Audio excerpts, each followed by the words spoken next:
వందనాలు చెల్లిస్తూ ఉన్నాను. అందరికీ వందనాలండి.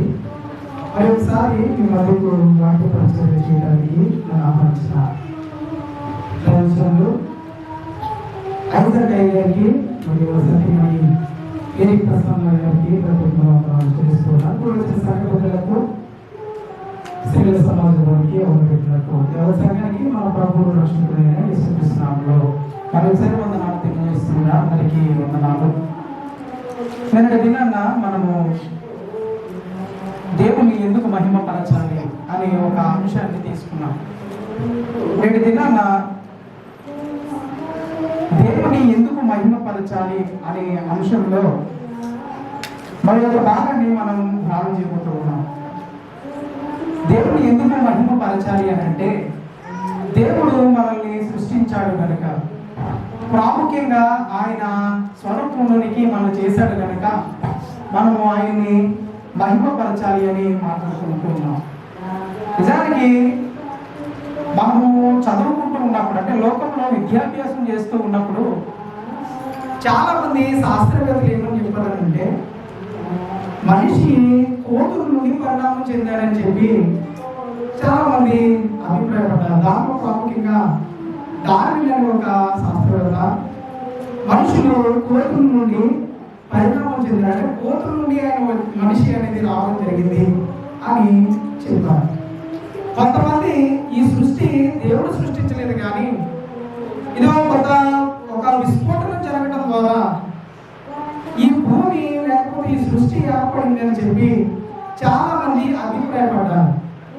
కానీ క్రైస్తవులుగా మనం నమ్మేది ఏంటంటే, లేకపోతే ఇతర మతస్థులుగా వారు నమ్మేది ఏంటంటే, ఈ సృష్టి దేవుని చేత చేయబడింది, మనుషులు దేవుని చేత చేయబడ్డారనే ఒక నమ్మకం మనం అందరం కలిగి ఉన్నాం.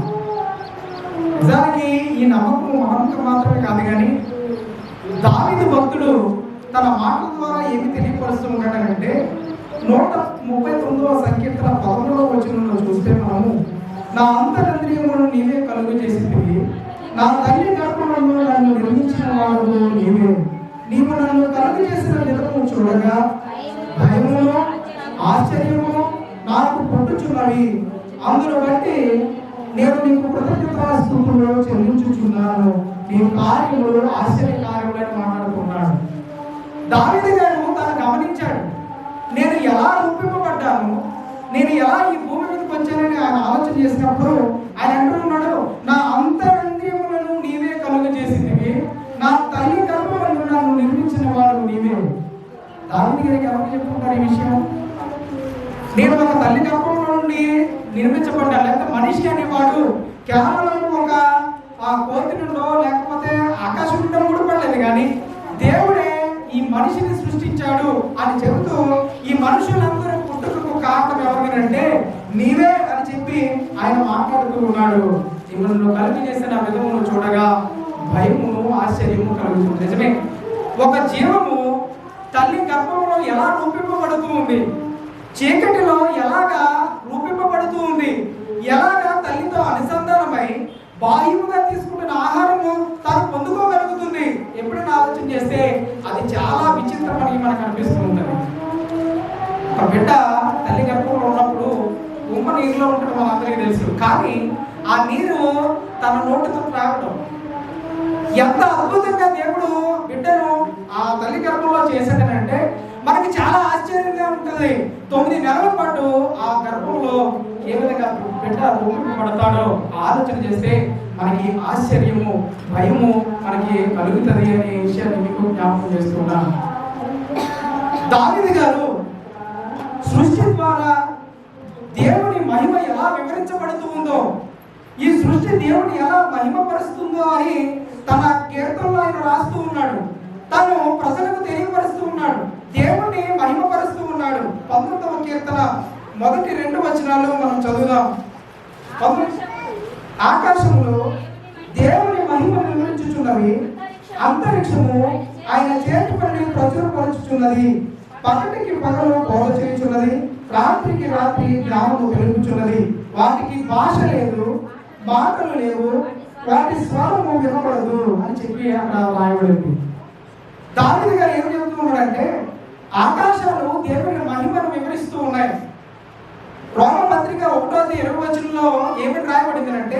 ఆయన అదృశ్య లక్షణములు అనగా ఆయన నిత్య శక్తియు దేవత్వమును జగదుత్పత్తి మొదలుకొని సృష్టింపబడిన వస్తువులను ఆలోచించుట వలన తేటపరచబడుచున్నవి అని రాయబడింది.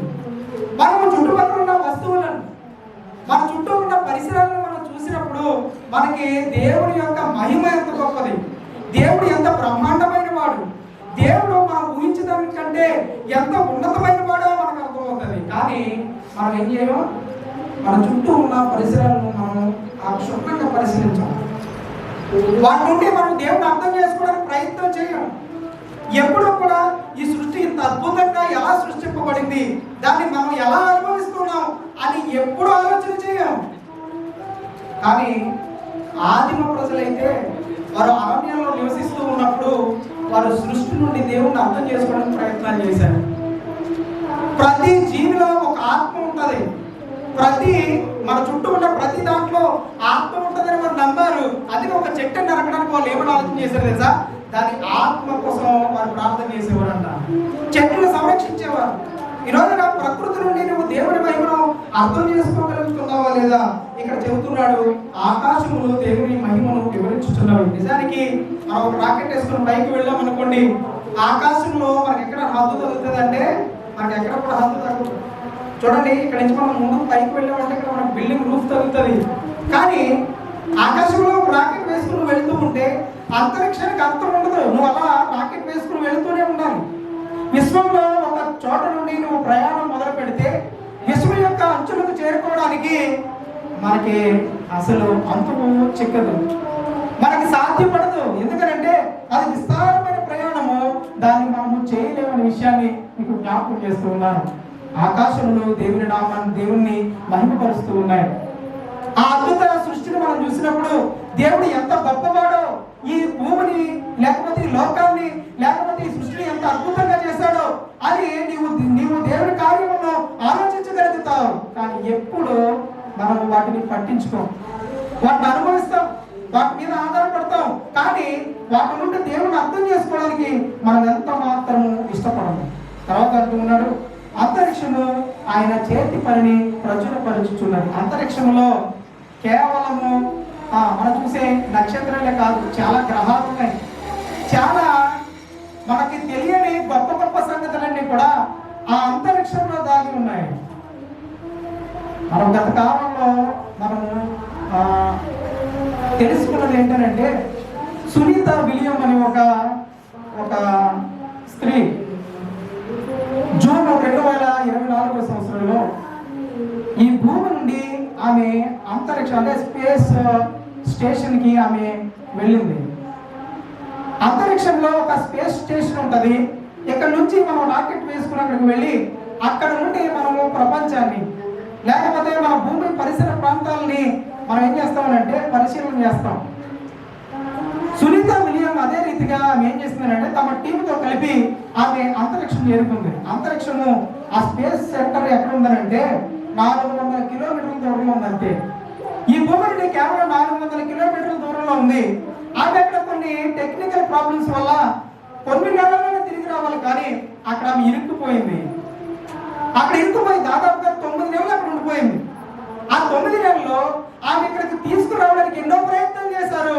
ఆ 400 కిలోమీటర్ల నుండి ఇక్కడికి రావడానికి కారణం ఏంటంటే 2003 సంవత్సరంలో కల్పన చావ్లా అదే విధంగా ఆ స్పేస్ స్టేషన్ నుండి తిరిగి వస్తున్నప్పుడు, అంతరిక్షం నుండి తిరిగి వస్తున్నప్పుడు స్పేస్ షటిల్ కాలిపోయింది, నాశనం అయిపోయింది, ఆమె చనిపోయింది. అటువంటి పరిస్థితులు ఏమైనా వస్తాయేమో అని చెప్పి ఆలోచన ఆమె చేసి, లేకపోతే ఇప్పుడున్న ప్రభుత్వం చేసి ఆమెను జాగ్రత్తగా తీసుకుని రావాలని ప్రయత్నం చేశారు.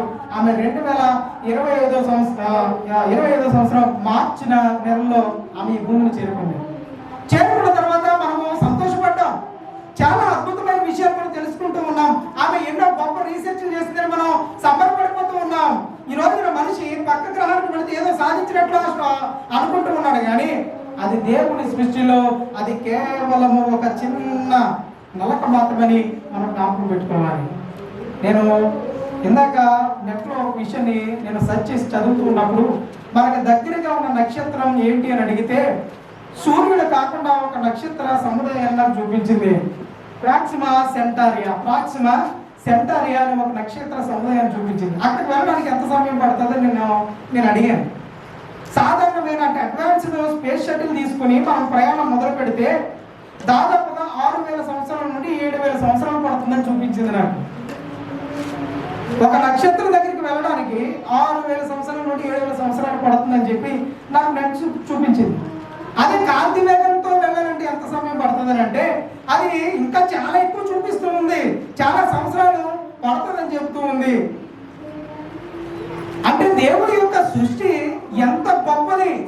ఇక్కడ నుండి ఆ నక్షత్ర సముదాయానికి దూరం ఎంత అని నేను అడిగినప్పుడు 40 లక్షల కోట్ల కిలోమీటర్లు అంట. మా ఊరు నుండి హైదరాబాద్ వెళ్ళడానికి ఫ్లైట్లో 45 నిమిషాలు పడుతుంది, రాజమండ్రి నుండి హైదరాబాద్ వెళ్ళడానికి. అది కేవలం 450 కిలోమీటర్లు మాత్రమే. 40 లక్షల కోట్ల కిలోమీటర్లు వెళ్ళాలంటే మనకి ఎంత సమయం పడుతుంది, ఎన్ని జీవితాలు, ఎన్ని జన్మలు ఎత్తినా మనం చేరుకోలేదు. నేను ఎందుకు ఈ విషయం చెప్తున్నానంటే కేవలం నువ్వు పక్కన ఉన్న నక్షత్రం చేరుకోవడానికే నువ్వు ఇన్ని ప్రయాస, ఇన్ని దినములు, ఇన్ని సంవత్సరాలు నీకు పడుతూ ఉంటే దాన్ని చేస్తున్న దేవుడు చేరుకోవడానికి నీకు ఎంత సమయం పడుతుంది? దీన్ని తెలుసుకోవడానికి మనకు అసాధ్యమైన పరిస్థితి అయితే దేవుడిని తెలుసుకునే శక్తి సామర్థ్యాలు మన దగ్గర ఉన్నాయా? దేవుడిని మనం అర్థం చేసుకోగలమా? మన చుట్టుపక్కల ఉన్న పరిస్థితుల్ని మనం గమనించి దాంట్లో దేవుడి మహిమను వెతకగలిగితే ఆయన ఎంత గొప్పవాడో మనకు తెలియపరుస్తుంది. కానీ ఈ రోజున ఎవరు కూడా దాన్ని ఆలోచన చేయట్లేదు. అందుకే కీర్తనకారుడు అంటున్నాడు, ఇదిగో ఆకాశంలో దేవుని మహిమను వివరిస్తూ ఉన్నాయి, అంతరిక్షం ఆయన చేతి పనిని ప్రచురపరుస్తూ ఉంది, పగటికి పగలు బోధ చేయుచున్నది, రాత్రికి రాత్రి జ్ఞానము తెలుపుచున్నది. పగటికి పగటి బోధన చేయడం అంటే ఏ దినము కూడా ఆగలేదండి మన జీవితంలో. కరెక్ట్ గా 24 గంటల్లో దినము మారుతూ ఉంది, మరలా చీకటి పడుతుంది, మరలా పగలు వస్తూ ఉన్నాయి. మనం గమనిస్తే ఏ దినము కూడా తప్పిపోకుండా ప్రతి దినము తన యొక్క కర్తవ్యాన్ని అది నిర్వర్తిస్తూ ఉంది. అది ఎక్కడ కూడా ఆగిపోలేదు, ఎక్కడా కూడా విరామం తీసుకోలేదు, ఎక్కడా కూడా అది ఆగిపోయినట్టు మనకు కనబడదు. మన యెహోషువ ప్రార్థనలో మాత్రమే సూర్యచంద్రులు ఆగిపోయినట్లు మనం చూస్తాం, మరి ఎన్నడూ కూడా దినం ఆగినట్లుగా మనకి కనబడదు. దేవుడు దానికి కేవలం యాదృచ్ఛికంగా చేయలేదు, ఏదో అనాలోచితంగా చేయలేదు, కానీ చాలా ప్రణాళికబద్ధంగా దాన్ని చేశాడు. భవిష్యత్తుని ఆలోచన చేసి ఆయన మన కొరకు ఇవన్నీ చేశాడనే విషయాన్ని మీకు జ్ఞాపకం చేస్తూ ఉన్నాను. దాన్ని బట్టైనా మనము దేవుడు ఎంత మహిమ కలవాడో మనం ఆలోచన చేసుకోవాలి. ఇక్కడ రాయబడింది, వాటికి భాష లేదు, మాటలు లేవు, వాటికి స్వరం వినబడదు, అయినా అవి దేవుడి మహిమను ఎలా వివరిస్తూ ఉన్నాయంటే దేవుడు వాటికి ఇచ్చిన కర్తవ్యాన్ని అవి ఏం చేస్తూ ఉన్నాయి? సక్రమంగా నిర్వర్తిస్తూ ఉన్నాయి, సక్రమంగా చేస్తూ ఉన్నాయి, అవి సక్రమంగా చేస్తూ ఉన్నాయి. కానీ మనం ఏం చేస్తున్నాం అంటే మనకి ఇవ్వబడిన కర్తవ్యాన్ని మనం చేయలేకపోతున్నాం. నీ చేతికి ఇవ్వబడిన ఏ పనినైనా నీ శక్తి లోపం లేకుండా చేయమనంటే మనకి ఇవ్వబడిన బాధ్యతను మనం మర్చిపోతున్నాం. దేవుణ్ణి తెలుసుకోవలసిన పరిస్థితుల్లో మనం ఉండి మనం దేవుణ్ణి తెలుసుకోలేకపోతున్నాం. భాష లేకపోయినా అవి దేవుణ్ణి అవి మహిమపరుస్తూ ఉన్నాయి. ఈ రోజున క్రైస్తవులకు భాష అవసరం లేదు. ఈరోజు నువ్వు దేవుణ్ణి ప్రచురించాలనంటే, దేవుణ్ణి మహిమపరచాలంటే నువ్వు నోరు విప్పాల్సిన అవసరం లేదు. నీ క్రియల ద్వారా దేవుడు మహిమపరచబడతాడు. నువ్వు చేసే పనిపాట్ల ద్వారా దేవుడు మహిమ పొందుకుంటాడనే విషయాన్ని మీకు చెబుతూ ఉన్నాను. ఈ రోజున మన కార్యాలు ఎలా ఉండాలి? చక్కగా ఉండాలి. మనం చేసే సత్క్రియల వల్ల దేవుడు మహిమ పొందుతాడని నిన్నటి దినాన మనం తెలుసుకున్నాం. భాష లేకున్నా మనం దేవుని మహిమ పరిచేవారిగా ఉండాలని నీకు తెలియపరుస్తున్నా. మ్యాథమెటిక్స్ లో రామానుజన్ అందరికీ చాలా మందికి తెలిసే ఉంటారు, చదువుకున్న వాళ్ళు చాలా మందికి రామానుజన్ అంటే తెలుసు. ఆయన ఎప్పుడో చాలా కాలం క్రితం ఆయన కొన్ని మ్యాథమెటిక్స్ని ఆయన సాల్వ్ చేశాడు, కొన్ని ప్రాబ్లమ్స్ని ఆయన సాల్వ్ చేశాడు. నేటికి వాటిని అర్థం చేసుకోవడానికి ఎవరికి కూడా సాధ్యపడట్లేదు. చాలా క్లిష్టమైన సమస్యలన్నీ కూడా ఆయన మ్యాథమెటిక్స్లో చాలా సునాయాసంగా సులభంగా ఆయన పొందుపరిచాడు. కానీ ఈ రోజున ఎంత పిహెచ్డీ చేసినా దాన్ని అర్థం చేసుకోవడం మనకి సాధ్యపడట్లేదు. ఒక మనిషి సృష్టించిన దానికి ఇంత జ్ఞానం ఉంటే, లేకపోతే దాన్ని అర్థం చేసుకోవడానికి ఎంత జ్ఞానం కావలిస్తే, దేవాది దేవుడు ఇంకా ఎంత గొప్ప జ్ఞానం కలిగిన వాడు, ఆయన మనుషులకే జ్ఞానం ఇచ్చేవాడు. అటువంటి దేవుని యొక్క జ్ఞానాన్ని నువ్వు తెలుసుకోవాలనంటే, ఆయన ఎంత గొప్పవాడో నువ్వు తెలుసుకోవాలనంటే అది మన జీవితము సరిపోదు. నీవు నీ జీవితం ద్వారా దేవుని తెలుసుకోలేవు. నీవు నీ జీవితంలో మొదటి రోజు నీవు మొదలుకొని నీ జీవితంలో చివరి దినం వరకు కూడా దేవుని గురించి తెలుసుకోవాలనంటే ఇంకా ఆయన గురించి మిగిలి ఉంటుందని ఆ సంగతి మనము ఆలోచన చేసుకోవాలి. ఈ సృష్టి దేవుని నామాన్ని మహిమపరుస్తూ ఉన్నాయి. వాటికి భాష లేకపోయినా, స్వరము లేకపోయినా అవి దేవుణ్ణి మహిమపరుస్తూ ఉన్నాయంటే ఎలా సాధ్యమైంది అని అంటే వాటికి ఇవ్వబడిన పని అవి సరైన రీతిలో అవి చేస్తూ ఉన్నాయి. యోబు గ్రంథం 12వ అధ్యాయం 7 నుండి 10 వచనాలు మనం ఒకసారి చూద్దాం. యోబు గ్రంథము 12వ అధ్యాయం 7 నుండి 10 వచనాలు. 7 నుండి 10 వచనాలు చూద్దాం. అయినను మృగములను విచారించుము, అవి నీకు బోధించును. ఆకాశ పక్షులను విచారించుము, అవి నీకు తెలియజేయును. భూమిని గురించి ధ్యానించిన ఎడల అది నీకు బోధించును. సముద్రంలోని చేపలను నీకు దాన్ని వివరించును. వీటన్నిటిని బట్టి యోచించుకుని ఎడల యెహోవా హస్తము వీటిని కలగ చేసినని తెలుసుకోలేని వారెవడు అని చెప్పి అక్కడ యోగులను ప్రశ్నిస్తూ ఉన్నాడు. నీవు మృగాలను విచారించాలి అంటే జంతువులను నువ్వు పరిశీలనగా చూస్తే వాటి నుండి నీకు ఏమొస్తుందంటే దేవుడి గురించిన సంగతులను తెలుసుకుంటావు. ఆకాశ పక్షుల్ని విచారిస్తే వాటి నుండి దేవుని యొక్క మహిమను నువ్వు గమనిస్తావు. భూమిని నువ్వు సరిగా ధ్యానిస్తే, సముద్రాన్ని నువ్వు స్పష్టంగా ధ్యానించగలిగితే వాటన్నిటి నుండి నీకు ఏమి బోధపడుతుందంటే దేవుని యొక్క గొప్పతనం, దేవుని యొక్క శక్తి, ఆయన జ్ఞానము మనము తెలుసుకుంటామనే విషయాన్ని మీకు జ్ఞాపకం చేస్తున్నాం. జంతువులు ఏం చేస్తాయంటే తమ ఆహారాన్ని సిద్ధపరచుకోవడానికి అవి బద్దకించకుండా కష్టపడతాయి. ఆకాశ పక్షులను చూస్తే అవి ఏం చేసుకుంటే చాలా జ్ఞానం కలిగి అవి గూళ్ళను కట్టుకుంటూ ఉంటాయి. మాకు ఏలూరు అనే ప్రాంతం బాగా దగ్గరగా ఉంటది. అక్కడ కొల్లేరు సరస్సు అనే ఒక సరస్సు ఉంది. చాలా పెద్ద సరస్సు అది. ఆసియాలోనే ఒక పెద్ద మంచినీటి సరస్సు అది. అక్కడికి నైజీరియా, సైబీరియా అనే ప్రాంతాల నుండి కొన్ని పక్షులు కొన్ని వేల కిలోమీటర్లు ప్రయాణం చేసుకుని ఆ మార్గాన్ని మర్చిపోకుండా ఆ స్థలాన్ని అవి గుర్తు పెట్టుకుని కొన్ని దినాల పాటు అవి ప్రయాణం చేసుకుని వచ్చి అక్కడ నివసించి అక్కడ అవి కొంతకాలం నివసించిన తర్వాత మరలా వెనక్కి వెళ్ళిపోతాయి. పక్షులకి అంత జ్ఞానం ఎలా వచ్చింది? అవి ఎలా మనసు రాగలుగుతూ ఉన్నాయి, ఎలాగ మార్గాన్ని గుర్తుపెట్టుకుంటున్నాయో మనం ఆలోచన చేస్తే దేవుడు వాటిని ఎంత యూనిక్ స్టైల్లో చేశాడో మనం ఆలోచన చేసుకోవచ్చు. జంతువులు తమ ఆహారం కొరకు ఎంతగానో అవి ప్రయాసపడతాయి. ఆకాశ పక్షులను చూడండి, అవి విత్తవు పోయేవు, పట్టులో కూర్చుకోనవు. అయినా పరలోకమున్న తండ్రి వాటిని ఎవరైతే పోషిస్తూ ఉన్నాడో, ఇదిగో పిచ్చుకల కంటే పక్షుల కంటే బహుశ్రేష్టమైన మిమ్మల్ని ఆయన మరింతగా మిమ్మల్ని పోషిస్తారు కదా ఆయన మాట్లాడుతూ ఉన్నాడు. దేవుడు నిన్ను నన్ను ఎవరు చూసి నేర్చుకోమంటాడు తెలుసా? జంతువులను, ఆకాశ పక్షులను చూసి నేర్చుకోమంటున్నాడు. ఎందుకంటే వాటికి ఇవ్వబడిన కర్తవ్యాన్ని, వాటికి ఇవ్వబడిన పని అవి సక్రమంగా నిర్వర్తిస్తూ ఉన్నాయి. పక్షులను చూసి మీరు ఆలోచన చేయాలి. పక్షులు ఏం చేస్తాయంటే అవి దేవుడి మీద ఆధారపడేగా ఉన్నాయి. అవి ఏ రోజు చింతించవు. కానీ ఇదిగో ఎప్పటిది ఆహారాన్ని ఎలా సంపాదించుకోవాలి, ఇదిగో నేను వ్యవసాయం చేయాలా లేకపోతే ఎక్కడి నుంచి నేను తెచ్చిపెట్టుకోవాలా అని ఆలోచన వాటికి ఉండదు. కానీ పరలోకమున్న తండ్రి ప్రతి దినం వాటిని ఎలా చేస్తూ ఉన్నాడంటే ప్రతి దినం ఆహారం వచ్చి పోషిస్తూ ఉన్నాడు.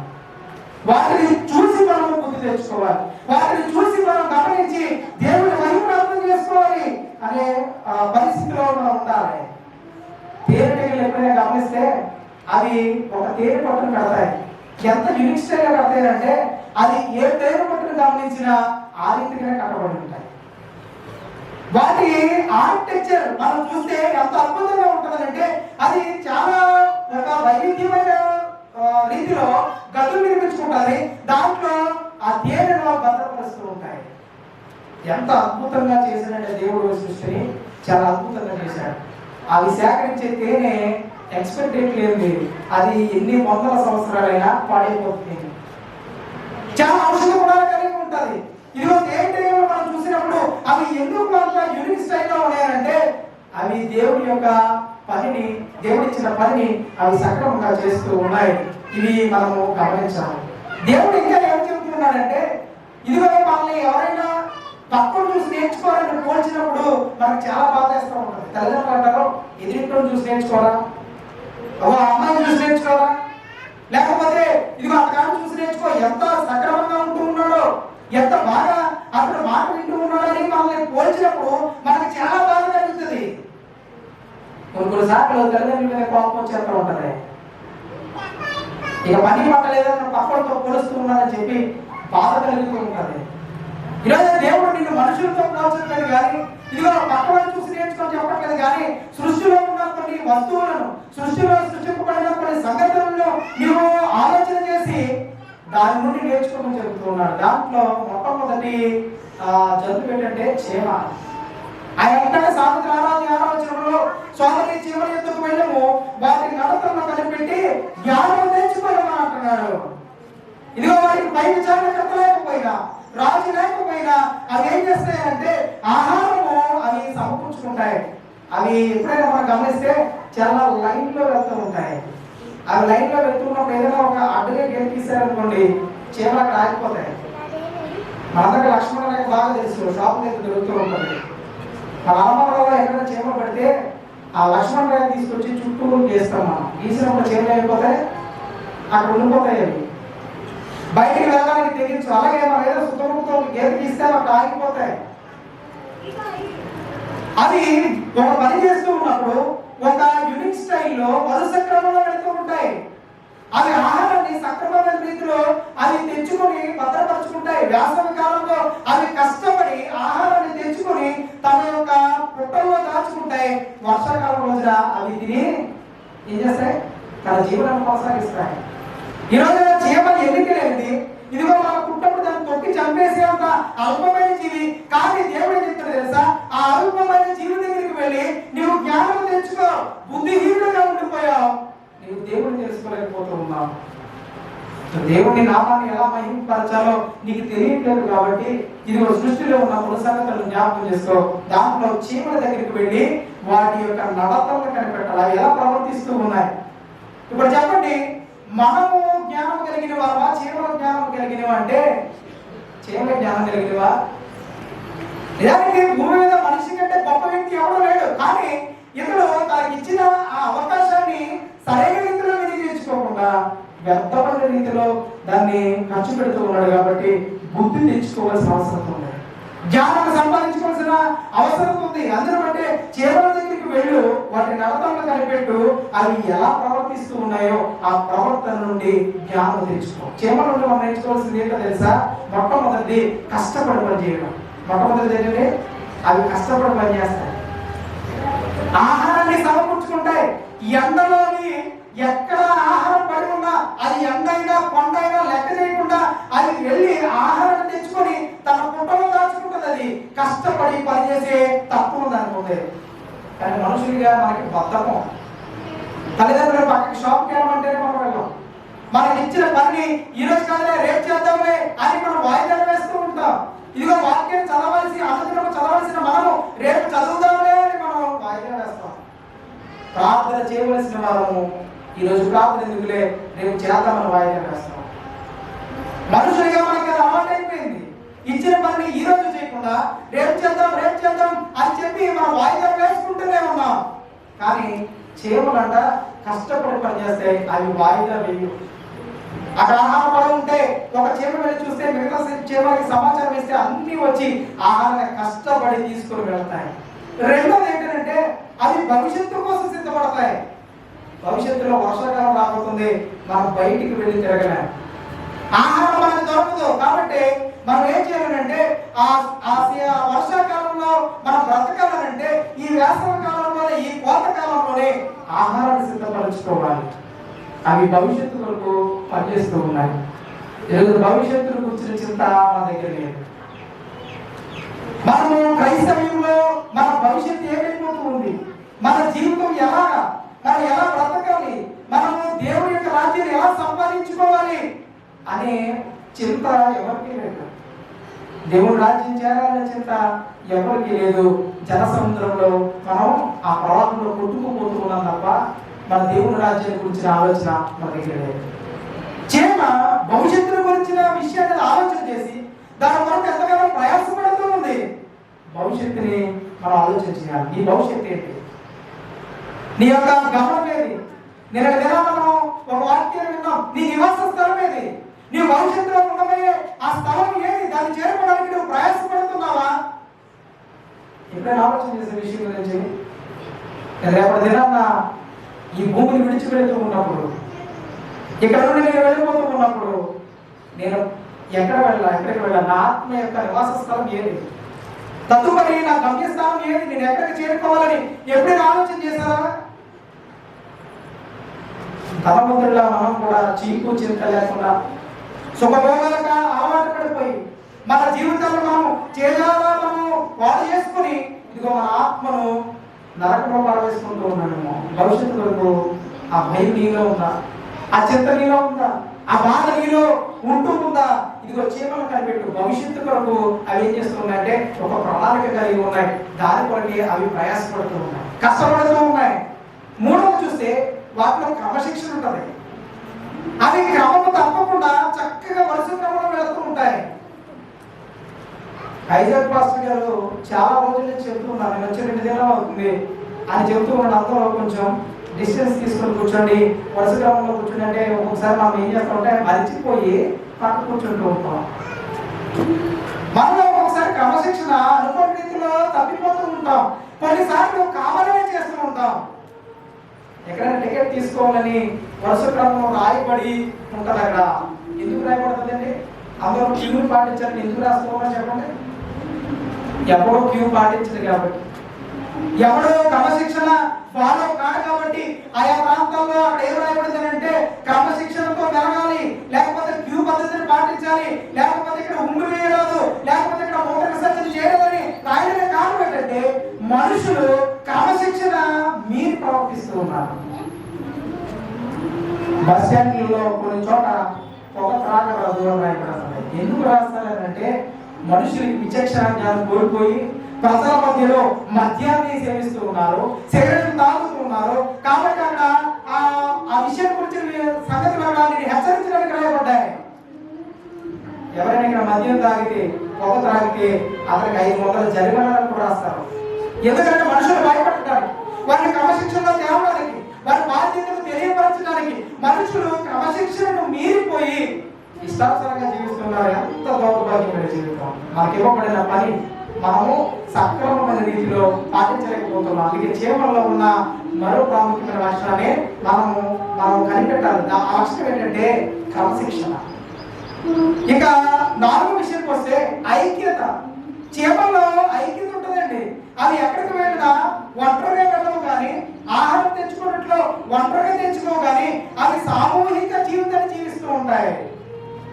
సంఘంగా ఏర్పడతాయి. అవి ఒక గ్రూప్ గా ఏర్పడి అవి ఎక్కడికి వెళ్ళాలన్నా అక్కడికి వెళ్తూ ఉంటాయి.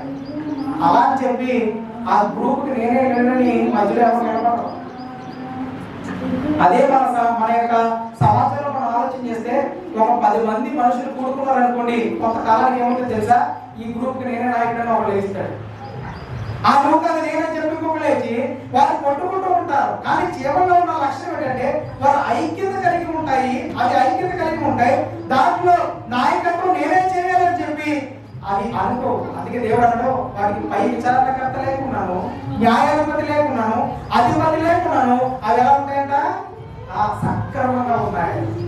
కానీ మనుషుల్లో ఈ ఐక్యత సన్నగిలిపోతుంది. అందుకే కీర్తనకారుడు అన్నాడు, సహోదరుల ఐక్యత కలిగి ఉండట ఎంత వేరు, ఎంత మనోహరం. మనుషుల్లో ఐక్యత లేకుండా పోయింది. మనుషులు కష్టంలో ఉన్నప్పుడు మనం వారిని శాదరించడం, లేకపోతే మనం ఆదుకోవడం పోయి వారిని హేళన చేసే పరిస్థితి మనుషుల్లో వచ్చేసింది. వారిని చూసి హేళన చేయడం, నవ్వుకోవడం, వారిని ఇంకా నిందల పాలు చేసే పరిస్థితిలో మనుషులు ఉన్నారు. కానీ ఇది ఐక్యతతో వారిని శాపది లేకపోతే వారిని ఆదరిద్దామన్న పరిస్థితి అనుకోలేదు. తన సమస్త వైభవంతో కూడిన సొలొమోను సహితము వీటిలో రకరకాలను అలంకరింపబడలేదు. అడవి పువ్వులు చాలా అందంగా ఉంటాయి, చాలా అద్భుతంగా అందరినీ ఆకర్షిస్తూ ఉంటాయి. కానీ అవి కష్టపడవు. ఆ అందాన్ని దేవుడే వాటికి ఇచ్చాడు.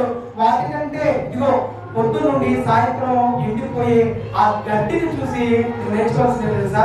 వాటికంటే వైభవం అనుభవంగా దేవుడు నీ జీవితం చేశాడు. వాటిని ఆలోచన చేయి. వాటిని నువ్వు ఎప్పుడైతే నువ్వు ఆలోచన చేస్తావో నీ జీవితం ఎంత గొప్పగా నీకు అర్థమవుతుంది. దేవుడు నేను ఎంత గొప్పగా చేశాడో నీవు ఆలోచన చేసుకోగలుగుతావు. ఆ పరిస్థితిలో మనలో ఉండాలి. దేవుడు అంటున్నాడు, ఈ సృష్టిని చూసి మనం నేర్చుకోవాలి. ఆకాశాలు ఆయన మహిమను వివరిస్తూ ఉన్నాయి, అంతరిక్షం ఆయన ప్రభావం తెలియపరుస్తూ ఉంది. ఇదిగో వాటికి భాష లేకపోయినా, వాటికి స్వరం లేకపోయినా దేవుడి వాటిని అవి మహిమ పరిచయంగా ఉన్నాయి. ఇదిగో ఈ భూమి మీద ఆలోచన చేసినప్పుడు ఈ భూమి మీద మనం చూసే కొన్ని జీవులు బట్టి నీవు ఆ జ్ఞానం నేర్చుకోవాలి. దేవుడు ఎంత గొప్పవాడో నేర్చుకోవాలి. ఇప్పుడు భూమిని గురించి ఆలోచన చేస్తే భూమి ఎంత గొప్పది. ఈ సృష్టి లేకుండా మనిషి బ్రతకలేడు, కానీ మనిషి లేకుండా సృష్టి బ్రతకగలదు. సృష్టి నీకు అవసరం, కానీ నీవు సృష్టికి అవసరం లేదు. ఒకవేళ నీ భూమి మీద లేకపోయినను ఆ సృష్టి ఉండగలుగుతుంది, కానీ ఆ సృష్టి లేకపోతే మనం ఏమైపోతాం. దేవుడు ప్రణాళిక ఎంత గొప్పగా ఉంటుందంటే భూమి సూర్యుని చుట్టూ తిరుగుతూ ఉంటుందండి. దేవుడు ఈ సృష్టిని చేసి కొన్ని వేల సంవత్సరాలు గడిచిన ఆ భూమి తనకు ఇవ్వబడిన ఆ ఆజ్ఞను మేరకుండా అదే కక్షలో తిరుగుతూ ఉన్నది.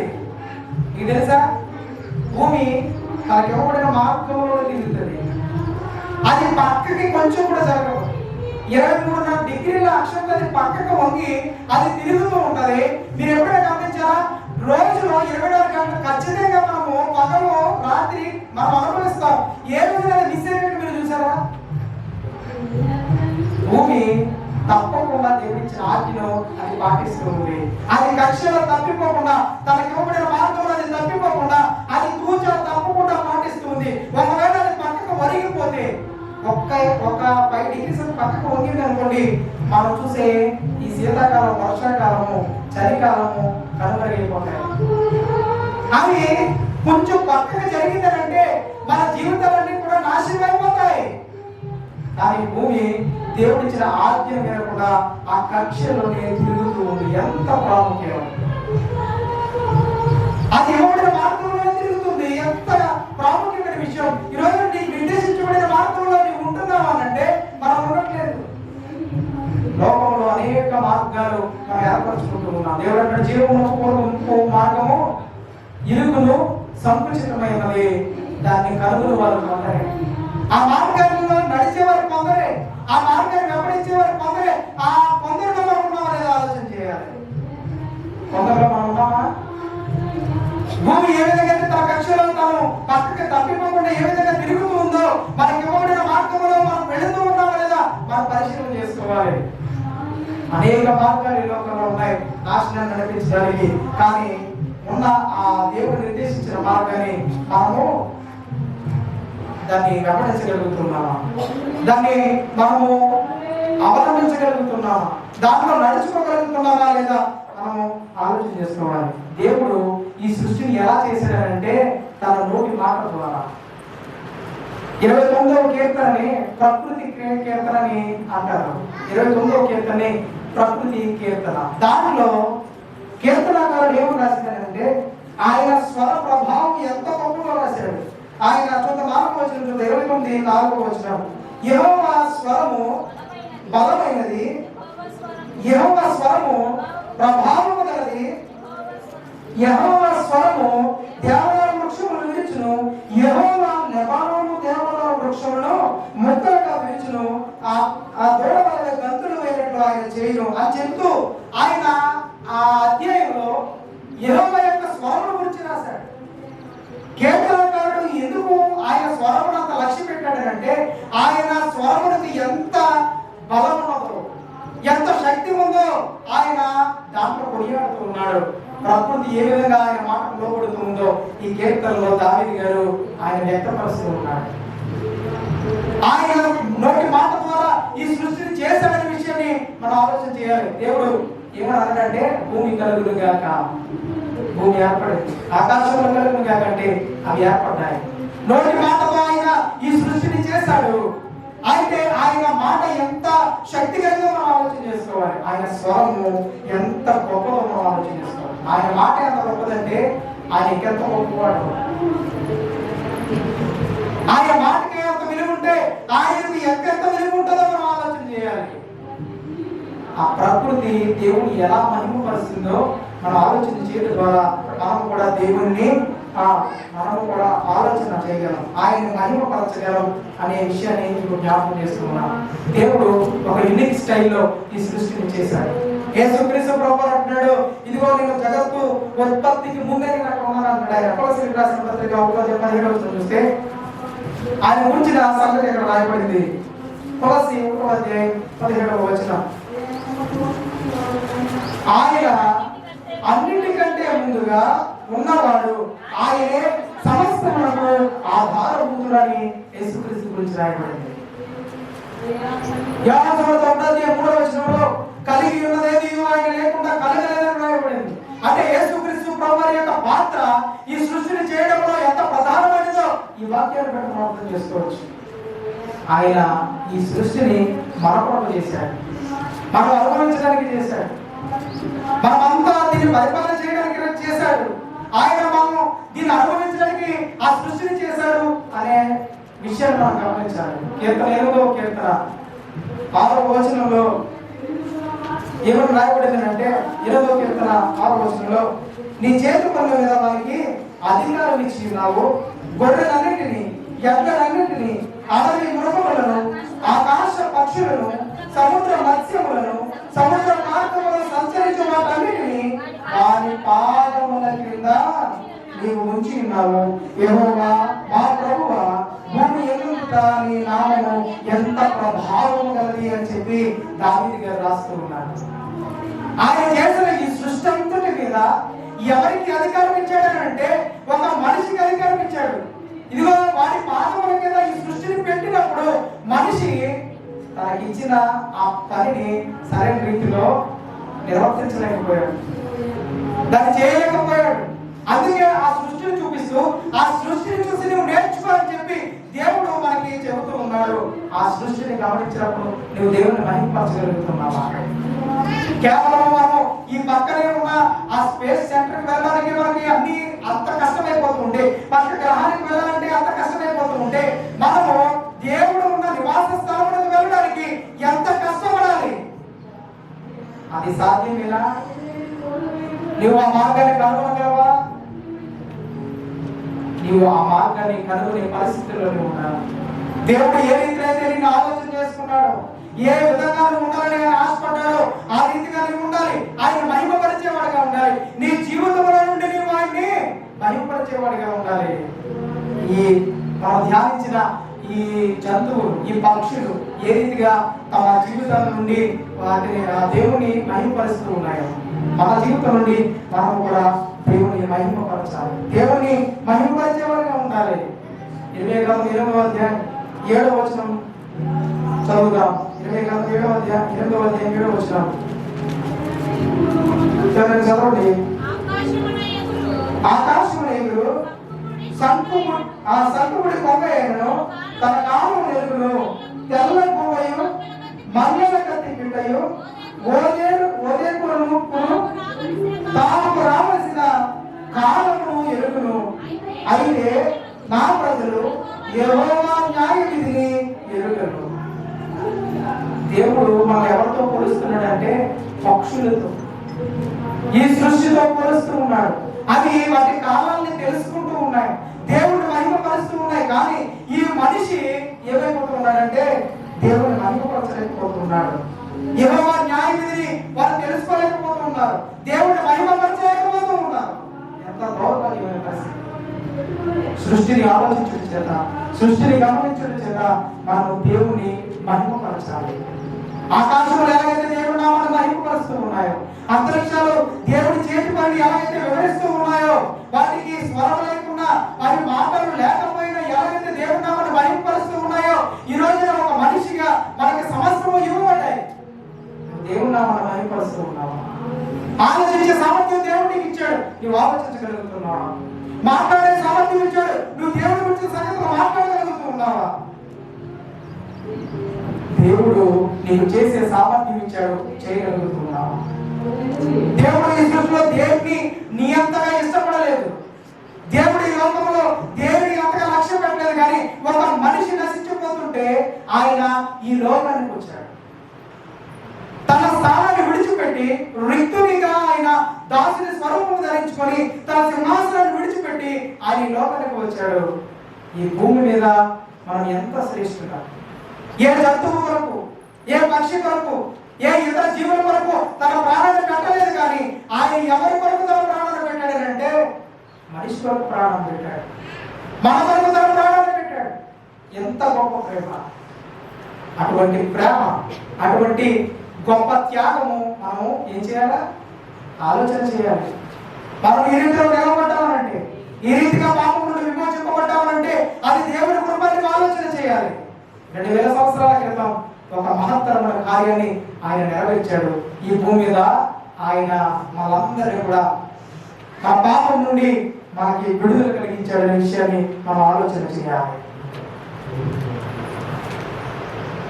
దేవుడి మహిమ కొరకు మన బ్రతకాలి.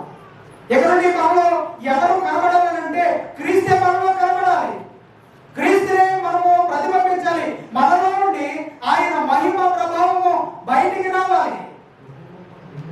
మరి ఈ లోకానికి ఒక మాదిరికరమైన జీవితాన్ని జీవించాలి.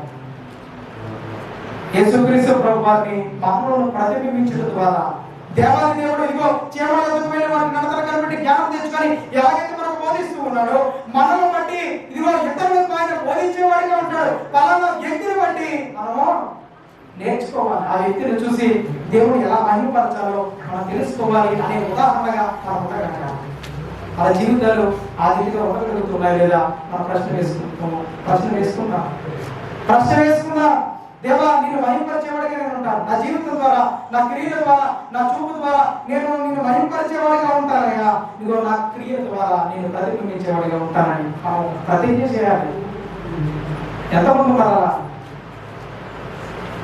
క్రీస్తు సంఘమునకు శిరస్సు, ఆ శిరస్సుని అంటిపెట్టుకున్న మనము ఆ యొక్క శిరస్సు ఆజ్ఞాపించే ప్రతి క్రియను మనం ఏం చేయాలి. ఆయన ఏదైనా ఒక కమాండ్ ఇచ్చాడంటే దాన్ని మనం చేయగలగాలి. మనము చేయకుండా ఉండకూడదు. ఈ సంఘంలో మనమందరం కూడా ప్రాముఖ్యమైన వారిని. ప్రతి ఒక్కరికి ఒక విలువ ఉంది, ప్రతి ఒక్కరికి ఒక కర్తవ్యం ఉంది, ఒక పని అప్పగింపబడింది. ఆ పనిని నేను చేయను అని మనం అనకూడదు. ఒకవేళ పనిని మనం చేయమనంటే మా పాపము కూడగట్టుకున్న వారిని. ఒక కార్యక్రమం చేయాలంటే సంఘంలో అందరూ కూడా చేతులేస్తేనే కార్యం జరుగుతుంది. ఆ కార్యక్రమం అందరూ కష్టపడితేనే ఆ కార్యము విజయవంతం అవుతుంది. ఈ సంఘటన బట్టి ఎంతగానో సంతోషిస్తూ ఉన్నాను. 3 రోజుల నుండి ఈ కూడికలు నిర్విరామంగా జరుగుతూ ఉంటే ప్రతి ఒక్కరు కూడా ఒకరికొకరు సహాయపడుతూ ఉన్నారు. ఒకరికొకరు తమ యొక్క ధారాళమైన సహాయాన్ని అందిస్తూ ఉన్నారు. తమ పనులన్నీ కూడా పక్కన పెట్టి దేవుడిని మహిమపరచడానికి మీరందరూ కూడా ఈ యొక్క సంఘంలో కూడుకుంటూ ఉన్నారు. అందులో నేను ఎంతగానో సంతోషిస్తూ ఉన్నాను. మధుకర్ బ్రదర్ నాకు ఎప్పుడు చెబుతూ ఉంటాడు, ఈ సంఘం ఎంత క్రమశిక్షణతో నడుస్తూ ఉన్నారంటే పాస్టర్ గారు దీని కొరకు చాలా ప్రయాసపడుతూ ఉన్నారు, ఎంతగానో కష్టపడుతూ ఉన్నారు. వారి యొక్క శక్తిని దాదాపోసి ఈ సంఘాన్ని నడిపించడానికి వారు ఎంతగానో ప్రయాసపడతారని చెప్పినప్పుడు నేను చాలా సంతోషించాను. కారణం ఏంటంటే ఆయన చెప్పింది కాదు, కానీ ఇప్పుడు నేను చూసి నేను దాని గురించి తెలుసుకుంటూ ఉన్నాను. సమరపట్నంలోకి వెళ్ళి నేను చేసినవన్నీ నాతో చెప్పిన వాడు అని అక్కడ సాక్షి ఇస్తూ చెబితే ఆ సమరపట్నంలో ఉన్న వారందరూ కూడా యేసుక్రీస్తు ప్రభువుని చూసి అంటూ ఉన్నారు, ఇక మీదట నువ్వు చెప్పిన దాన్ని బట్టి కాకుండా మేము కళ్ళారా చూసి మేము నమ్ముతూ ఉన్నాం. మధుకర్ బ్రదర్ ఏదైతే చెప్పాడో అది నేను చూస్తూ ఉన్నాను. ఇంకా మీరుండి సహాయం అందితే, మీరుండి ఆ ప్రోత్సాహం అందితే వారు ఇంకా అద్భుతమైన పరిచర్య జరిగిస్తారు. ఎందుకంటే గొప్ప సేవకులు దేవుడు మీ మధ్య నడిపించాడు. ఎంత గొప్పవాడంటే అనాథకాలంగా బైబిల్ని వారు బోధించగలరు. ఆ రిఫరెన్స్ ని కనీసం బైబిల్ ఓపెన్ చేయకుండా చాలా అద్భుతంగా వర్ణించగలరు. అంత గొప్ప దైవజనులు దేవుడు మీకు అనుగ్రహించాడు. ఒక గొప్ప నాయకుడిని మీకు నిలవబెట్టాడు దేవుడు. ఆయన సహకరించవలసిన బాధ్యత, సంఘంగా ఐక్యతతో ఉండవలసిన బాధ్యత మనదే. మనం ఎప్పుడైతే పాస్టర్ గారికి సహకరిస్తూ ఉంటామో, ఇంకా వారికి మనం సహాయపడుతూ ఉంటామో, ఇంకా ఘనమైన పరిచర్య వారి నుండి జరుగుతుంది. ఇంకా ఘనమైన కార్యక్రమాలు ఈ మధ్యన జరుగుతూ ఉంటాయి. మరి ఎంతగానో మాకు చెబుతూ ఉన్నారు, ఈ మందిర నిర్మాణం కొరకు మీ యొక్క అనుదిన ప్రార్థనలో జ్ఞాపకం చేస్తున్నారు. మన సంఘము ఎంతగానో ప్రయాసపడింది, ఎంతగానో కష్టపడింది. ఒక సంఘాన్ని నిర్మించుకోవాలి, ఒక చర్చిని మేము కన్స్ట్రక్ట్ చేయాలని ఎంతగానో ప్రయాసపడ్డాం. అనుదిన ప్రార్థనలో దాని గురించి జ్ఞాపకం చేస్తున్నాను చెప్పినప్పుడు నేను చాలా సంతోషించాను. ఈ సంఘంలో వచ్చిన బాధ్యత వారు ఎంతగా తీసుకున్నారు, ఈ సంఘంలో అభివృద్ధి పరచడానికి వారు ఎంత ప్రయాసపడుతూ ఉన్నారు. శుక్రవారం లేకపోతే శనివారం ప్రారంభమయ్యి ఆదివారం మీ మధ్యకి చేరుకుంటాడు. మళ్ళా ఆదివారం నైట్ ఇక్కడ ట్రైన్ ఎక్కితే మళ్ళా పొద్దున్నే ఎగ్జామ్ ఉంటుంది మాకు ఇక్కడ ఇన్స్టిట్యూషన్ లో. ఆ ఎగ్జామ్ మనం అందుకొని ఎంత శారీరక శ్రమ వారు మీ కొరకు పడుతున్నారో మీరు ఆలోచన చేయాలి. ఒక సంఘాన్ని నడిపించాలంటే ఎన్ని బడ్డెన్స్ ఉంటాయో, ఎన్ని బాధ్యతలు ఉంటాయో, ఎన్ని బరువులు ఉంటాయో, ఎన్ని విమర్శలు ఉంటాయో, ఎన్ని శ్రమలు ఉంటాయో, కష్టాలు ఉంటాయో మనకు తెలియదు. అది ఒక సేవకుడికి మాత్రమే తెలుస్తుంది. వాటన్నిటిని అధిగమించి మన పరిచయం చేస్తారంటే అది ఎంత ఆశీర్వాదకరం. మనమందరము కూడా ఐక్యముగా ఈ సంఘ బాగు కొరకు, ఈ సంఘాన్ని మరింత అభివృద్ధి పరచడం కొరకు, ఈ సంఘం అనేక మందికి మాదిరికరంగా ఉండటం వరకు, అనేక మందిని ఆదరించడం వరకు ఈ సంఘం ఉండాలి. గత నవంబర్ నెలలో నంద్యాల అనే ప్రాంతానికి మేము ప్రీచింగ్ టూర్కి వెళ్ళాం. అక్కడ ఒక పెద్ద మందిరం కట్టబడింది. దాంట్లో వచ్చేది ఎంతమంది అంటే 10 మంది వచ్చారు. సేవకులను అడిగాం, అయ్యా ఉన్న 10 మంది కానీ ఇంత పెద్ద మందిరం ఎందుకయ్యా అని అడిగితే పాస్టర్ ఏమన్నారు తెలుసా, ఈ మందిరము కేవలం క్రైస్తవుల కొరకు మాత్రమే కాదు, కేవలం ఈ సంఘంలో ఉన్న వారి కొరకే కాదు, ఇదిగో అనేక మంది కొరకు ఈ మందిరం కట్టబడింది. కేవలం క్రైస్తవులు మాత్రమే ఇక్కడ ప్రార్థించడం వరకు కాదు కానీ ఇదిగో ఆపదలో ఉన్న ప్రతి ఒక్కరు కూడా ఇక్కడికి వచ్చి ప్రార్థన చేసుకోవడానికి మందిరం కట్టబడింది. మాకు నమ్మకం ఉంది, రాబో దినాల్లో అనేక మంది ఈ చర్చిలో చేరతారు.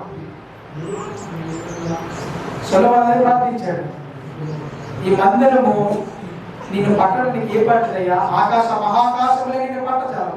ఈ మందిరం ఏ పట్టి నిన్ను పట్టడానికి, ఇదిగో ఈ మందిరంలో చేస్తున్న ప్రార్థనలు, ఈ మందిరంలో ఎవరైతే నీ బిడ్డలుగా ప్రార్థిస్తూ ఉన్నారో, ఈ మందిరం వైపు ఎవరైతే చేతులెత్తి ప్రార్థిస్తూ ఉన్నారో వాళ్ళు చేసే ప్రార్థన వైపు నీ కన్ను దృష్టి ఉంచు. ఆకాశంలో నీ యొక్క నివాస స్థలం నుండి వారి ప్రార్థనలు ఆలకించు. అంతేకాదు అన్యజనులు ఎవరైనా నీ యొక్క స్థలము తట్టు తిరిగినప్పుడు, దాన్ని ఆశ్రయించి ప్రార్థించినప్పుడు వారి ప్రార్థనలు ఆలకించని చెప్పి సులభుడు ప్రార్థించాడు. ఈరోజు మందిరం అంటే కేవలం మన కొరకే కాదు, ఇది అనేక మంది కొరకు. అందుకే ఆయన అన్నాడు, నా మందిరం సకల జనులకు ప్రార్థన. ఆ ప్రార్థన మందిరంగా ఈ ప్రార్థన మందిరం దేవుడు మధ్యలో చేయబోతున్నాడు. నమ్మిన వారు చెప్తాం. ఈ మందిరం అనేక మందిని ఆదరించే మందిరముగా, అనేక మందిని చేర్చుకునే మందిరముగా ఈ మందిరం ఉండదు గాక. క్రీస్తు సంఘముగా ఆయన ప్రతిబింబించే ఒక సంఘముగా మనం ముందుము గాక. క్రీస్తు మీలో నుండి ప్రతిబింబించబడాలి. రోమ సంఘంలో ఉన్న ప్రజలు హేళన చేసేవారు. అంటే ఏమో తెలుసా, ఇదిగో చిన్న క్రీస్తులు అవుతున్నారు రోయ్ అని చెప్పి వారిని హేళనగా మాట్లాడేవారట, వారిని అవహేళన చేసేవారు. కానీ వారు నిజంగా తమ జీవితం నుండి క్రీస్తుని ప్రతిబింబించగలిగారు, దేవుణ్ణి మహిమపరచగలిగారు. వారి మాటల ద్వారా, క్రియల ద్వారా వారు చేసే ప్రతి నడవడిక దేవుడు మహిమపరిచే విధంగా ఉంది. అందుకే ఆదిమ సంఘం అంతగా వర్ధిల్లడానికి దినదినము వర్ధిల్లుచుండెనని రాయబడింది. అనుదినం అనేక మంది ఆ సంఘంలో చేర్చబడుతూ ఉన్నారు. చేర్చబడిన ప్రతి ఒక్కరు ఎలాంటి వారు అంటే సంఘాన్ని చెరిపేవారు కాదు, సంఘంలో ప్రాముఖ్యమైన వారు ఎదిగేవారు, సంఘంలో ప్రముఖమైన పాత్రను వహించారు.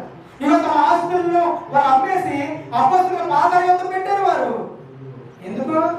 అపోస్తులు మంచి ఇల్లు కట్టుకుంటారని కాదు, మంచి బట్టలు వేసుకుంటారని కాదు, లేకపోతే గొప్ప గొప్ప వాహనాల వారు కొనుక్కుంటారని కాదు. ఎందుకు తెలుసా? పరిచర్య ముందుకు వెళ్ళాలని తమ ఆస్తులను సైతం అమ్మి వారి పాదాల ముందు పెట్టారు. కాబట్టి వారు విరివిగా సేవ చేయగలిగారు, ఆయా ప్రాంతంలో వారు తిరగగలిగారు. వారికి ఆ ఖర్చులను ఎక్కడి నుంచి వచ్చాయనంటే, ఎక్కడి నుంచి వచ్చాయి? సంఘమే వారికి ఎఫోర్డ్ చేసింది, సంఘమే వారిని ప్రోత్సాహపరిచింది. ఈరోజు సంఘం ప్రోత్సాహపరిస్తే ఆ దైవజనుడు అనేక ప్రాంతాల్లో సువార్త చేయగలరు. అంతేకాదు మనలో ఉన్న అనేక మంది ఇదిగో నేను చెప్పినట్లుగా ఒక శిష్యులుగా మనం తయారు కాగలుగుతాం. మనం కూడా దేవుడి సువార్త ప్రకటించేవారుగా ఉంటాం. దేవుడి ప్రయాస, దేవుడి యొక్క ఆలోచన ఆయన్ని ఒకటే తెలుసా, మనం దేవుడిని గుర్తించాలి. ఈరోజు తల్లిదండ్రులు బిడ్డలు బట్టి ఏమనుకుంటారు తెలుసా, ఇదిగో కనీసము మమ్మల్ని గుర్తిస్తే, మమ్మల్ని ఇదిగో గౌరవిస్తే చాలని తల్లిదండ్రులు చాలా మంది వారు కోరుకుంటూ ఉంటారు. ఈరోజు దేవుడిగా నీ మీద సర్వాధికారం ఆయనకున్నా నీ నుండి ఆయన గౌరవం పొందుకోలేకపోతున్నాడు. నీ మీద పూర్తి హక్కులు కలిగి ఉంటూ కూడా ఆయన నిన్ను నీ నుండి మహిమ పరచబడడానికి ఆయన పొందలేకపోతూ ఉన్నాడు. మహిమను పొందలేకపోతున్నాడు నీ నుండి. ఈరోజు దేవుని మహిమ పరచడం చాలా ప్రాముఖ్యమైన విషయం. ఒక సంఘంగా మనము దేవుడు మహిమపరచడం మనకి చాలా అవసరం. దేవుడు మహిమపరచాలి, మన జీవితంలో మహిమపరచాలి. ఎప్పుడైతే నువ్వు అలా చేస్తావో నువ్వు ఒక మాదిరికరమైన సంఘముగా, ఒక గొప్ప సంఘముగా ఈ సంఘం లేవనెత్తబడతావు. ఈ సంఘం కట్టబడతావు. క్రీస్తు పునాది మీద ఈ సంఘం కట్టబడింది కాబట్టి ఈ సంఘం నేటికి ఇంత గొప్పగా ఉంటున్నారు. ఈ సంఘం చూస్తే నాకు చాలా ఆశ్చర్యం, అసూయగా ఉంది. ఎందుకో తెలుసా, మాస్టర్ గారు నిలబడి మీరు పాటపడాలని వెంటనే తక్కువ ఎత్తినారు. ఆ సంఘంలో మాస్టర్ గారు అంటే అది కూడా ప్రసన్న పేరు. మా సంఘంలో ప్రసన్న నాకు అవసరం ఉంది. మాస్టర్ గారు అన్నారు, అమ్మ ప్రసన్న వచ్చి పాటపాడంటే నేను ఎందుకు పాడతాను అన్నారు. నేను ఎందుకు పాడతానని చెప్పి మొహం మీద ఉంది. మా సంఘంలో జరిగిన సంఘటన ఏంటంటే, క్రిస్మస్ దినాన పాస్టర్ గారు ఒక పాట పాడమని ఒక యవనస్తురానికి ఇస్తే ఆమె ప్రత్యేకమైన పాట నేర్చుకుంది. ఆమె స్వతంగా రాసుకుంది ఆ పాట. అయ్యగారు కేక్ కటింగ్ ముందు పాటించి అందాల తారా అనే పాట పాడమంటే ఆమె అందరట ఆ పాట నేను ఎందుకు పాడతాను, నేను ఒక పాట ఎంచుకున్న పాట పాడతానని అమర్యాదగా మాట్లాడింది. ఆమె పాట ఎత్తుకుంది. 10 నిమిషాలైనా పాట పాడట్లేదు. అందరూ చేతుల్లో మొక్కలు అడిగిపోయి ఒక పవిత్రత అయిపోయింది. కానీ ఆమె పాట పట్ల ఈరోజు నేను ఎందుకు ఈ విషయం చెప్తున్నానంటే, మీ సంఘంలో ఎవరైనా మాస్టర్ గారు అమ్మ నువ్వు పాట పాడారంటే ముందుకు వచ్చి పాట పాడుతున్నారు, ఎంత సంతోషం. అమ్మ నువ్వు వాక్యం చదవాలంటే ముందుకు వచ్చి వాక్యం చదువుతారు. పలానా తీయంటే చక్కగా మీరు సేవకులకు లోబడుతూ ఉన్నారు. నేను నమ్ముతూ ఉన్నాను, మీరు ఎలాగైతే సేవకుడికి లోబడుతూ ఉన్నారు అంతకంటే ఎక్కువగా క్రీస్తుకు లోబడుతున్నారు నమ్ముతున్నాను. మీరు అంతకంటే ఎక్కువగా క్రీస్తుని సేవిస్తున్నారని నమ్ముతున్నారు. ఆ మూలం మనలో లేకపోతే, క్రీస్తు ప్రేమ మనలో లేకపోతే, ఆయన యొక్క ఆ మూలము మనలో లేకపోతే మనం ఎదుటి వారిని ప్రేమించలేము, ఎదుటి వారిని గౌరవించలేము. కానీ ఈ క్రీస్తు సంఘము పాస్టర్ గారిని గౌరవిస్తుందంటే క్రీస్తు మూలాలు మీలో ఉన్నాయి. దేవునికి మహిమ కలుగును గాక. ఆమేన్. ఆ మూలాలు మీలో ఉన్నాయి. నాకు తెలిసి మీలో చాలా మంది బైబిల్ జ్ఞానం కలిగిన వారే, అద్భుతమైన రీతిలో దాని గురించి తెలుసుకున్న వారే. కానీ మనం ఎదుటి వారికి చెప్పాలంటే కొద్దిగా భయంగా వెంటాడుతూ ఉంటారు, కొంత సంకుచితం వల్ల వెనకలాడుతూ ఉంటారు. దాన్ని మనం అధిగమించాలి. దాన్ని మనం పక్కన పెడితే మనము కూడా ఒక గొప్ప శిష్యులు వలె మనం ఉంటాం, గొప్ప సంఘంగా మనం ఉంటాం. దేవుడు అదే కోరుకుంటూ ఉన్నాడు. ఈ సంఘంలో రానున్న దినాల్లో ఇంకా గొప్ప పరిచర్య ఇక్కడ జరుగుతుందని నేను నమ్ముతున్నాను. ఎందుకంటే ఆయన స్టేటస్ లో నేను చూస్తూ ఉంటాను, ఆయన పెడుతున్న ప్రతి స్టేటస్ నేను చూస్తూ ఉన్నాను. ఎందుకంటే మేము చదువుకున్నాం కాబట్టి ఆయన నెంబర్ నా దగ్గర ఎప్పుడు ఉంటుంది కాబట్టి ఆయన చేసే కార్యక్రమాలన్నీ కూడా నేను చూస్తూ ఉంటాను. గొప్ప గొప్ప కార్యక్రమాలు, ప్రతి సంవత్సరం మీటింగ్స్. ఎందుకు ఈ మీటింగ్స్ అని అంటే ఈ సంఘం బలపడాలి. ఈయన ఇక్కడ మమ్మల్ని పిలిచినప్పుడు ఎవరంటే తెలుసా, ఇలాంటి దైవజనులు అనేక మంది ఈ స్థలంలో అడుగు పెడితే ఇక్కడ గొప్ప కార్యాలు జరుగుతాయి అన్నాడు. ఇక్కడ ఒక కార్యం జరగాలి, మా సంఘము ఒక గొప్ప సంఘంగా తీర్చిదిద్దబడాలి అంటే మీలాంటి సేవకులు ఇక్కడ అడుగు పెట్టాలని అన్నాడు. ఆయన వాక్యం చెప్పలేక కాదు, అందరికంటే గొప్పగా వాక్యం చెప్తారు. మీకు ఆయన చెప్పే వాక్యమే చాలా చాలా అద్భుతంగా ఉంటది. మీకు పక్కన తీసుకోవాల్సిన అవసరం. కానీ ఎందుకు తీసుకొస్తున్నాడు అంటే ఈ సంఘము దీని యొక్క సరిహద్దులు, దీని పరిధి విస్తరించాలి. దీని వేళ్ళు లోతుకి పాల్గొనాలి. ఇది విస్తరించాలి, బాగా విస్తరించాలని చెప్పి ఆ పరిచయం ఆయన విస్తరిస్తూ ఉన్నాడు. దీన్ని బలపరుస్తున్నాడు. మహిమపరుస్తూ ఉన్నాడు. చాలా సంతోషం అనిపిస్తుంది. ఒక రోజు మేమిద్దరం, నేను ఆయన మెసేజ్ పెట్టాను, మన ఇద్దరం కూడా ఎంచుకున్నది ఒకే ఫీల్డ్ కాబట్టి మన ఇద్దరం ఏదో రోజు కలుస్తాం అన్నాం. అది ఓకే అన్నాడు ఆయన. ఒక రోజు నేను కాలేజీలో ఉన్నాను, అనుకోకుండా ఆయన వాళ్ళ సత్యమణితో అక్కడ ప్రత్యక్షమయ్యాడు మెస్ ముందు. నేను వెంటనే గుర్తుపెట్టి పరిగెత్తుకుని వెళ్ళి ఎక్కడున్నాయంటే అని అడిగితే నేను ఇక్కడ బీడీ చేయడానికి వచ్చాను అన్నాడు. నువ్వేం చేస్తున్నావు అంటే నేను ఇక్కడ బీడీ చేస్తున్నాను. ఆ మాట జ్ఞాపకం చేసుకున్నట్టు అన్నది ఈ రోజు నెరవేరింది. నాకు చాలా సంతోషం అనిపించింది ఆయనతో చదువుకోవడం. చాలా మంచిది ఆలోచన. ఈ రోజున నేను ఎందుకు ఈ విషయాలు చెప్తున్నానంటే మీ సంఘము చాలా ప్రాముఖ్యమైన సంఘం, క్రీస్తు సంఘం. దీని పేరే చర్చ్ ఆఫ్ క్రైస్ట్, క్రీస్తు యొక్క సంఘం. ఈ రోజున చాలా మంది వేరే వేరే పేరు పెట్టుకున్న సంఘాలు ఉన్నాయి, వేరే వేరే పేరు పెట్టుకున్న సంఘాలు చాలా ఉన్నాయి. వారు అంటుంటే ఇది నా సంఘము, ఇది నా చర్చ్ అంటారు. కానీ ఇది ఏ సంఘం అంటే క్రీస్తు సంఘం. ఇది క్రీస్తు యొక్క శరీరం, ఇది క్రీస్తు యొక్క ఆలోచనతో నడవబడిన సంఘం. ఇది ఆయన ఇస్తున్న ఆ ఆజ్ఞల ద్వారా నడిపబడుతున్న సంఘం. ఇది అందుకే ఇంత క్రమశిక్షణ వల్ల కనబడుతుంది. మన సొంత ఆలోచన చేత నడిపించబడిన సంఘాలు ఈ ఆలోచనలు ఉండవు. ఆ లోకల సంఘాలు అయితే ఇంకా గౌరవంగా ఉంటుంది. నేను లోకల సంఘానికి చెందినవాడిని. నా చిన్నప్పటి నుండి దాంట్లో ఉన్నాను కాబట్టి నేను దానికి సేవ చేస్తూ ఉన్నాను. కానీ అక్కడ ఈ పరిస్థితులు కనపడవు. సేవకుని గౌరవించే పరిస్థితులు అక్కడ ఉండవు, సేవకుని బలపరిచే పరిస్థితులు అక్కడ ఉండవు, సేవకుడు విరివిగా పనిచేసే పరిస్థితులు అక్కడ ఉండవు. కానీ ఈ సంఘంలో దాన్ని చూస్తూ ఉన్నాం. మీ ద్వారా దేవుడు మహిమపరచబడుతున్నాడని నేను నమ్ముతూ ఉన్నాను. మీ ద్వారా దేవుడు మహిమ పొందుకుంటాడని నేను నమ్ముతూ ఉన్నాను.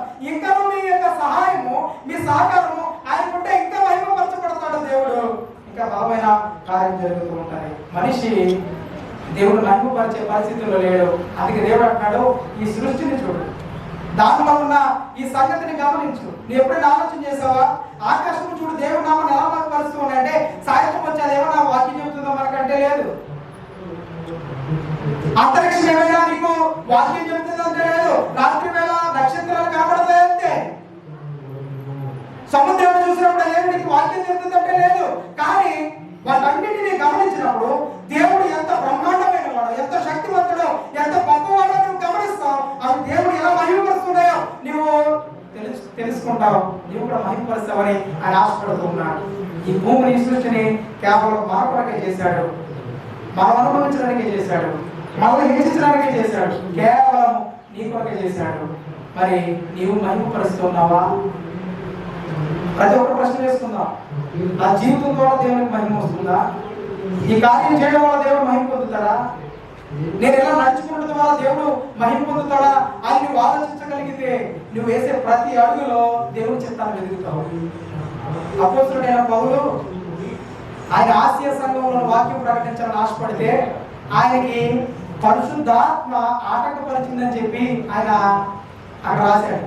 ఆసియాలో వాక్యం ప్రకటించకూడదని పరిశుద్ధాత్మ ఆటంకపరిచినందున అని చెప్పి ఆయన రాశాడు. పరిశుద్ధాత్మ ఆటంకపరచడం ఏంటని నేను ఆలోచన చేస్తే ఆయన చుట్టూ ఉన్న పరిస్థితుల్లో దేవుని చిత్తాన్ని వెతకగలిగాడు. ఏంటో వెతకడం అంటే ఆసియా ప్రాంతానికి వెళ్ళడానికి సరైన పరిస్థితులు లేవు. కాలంలో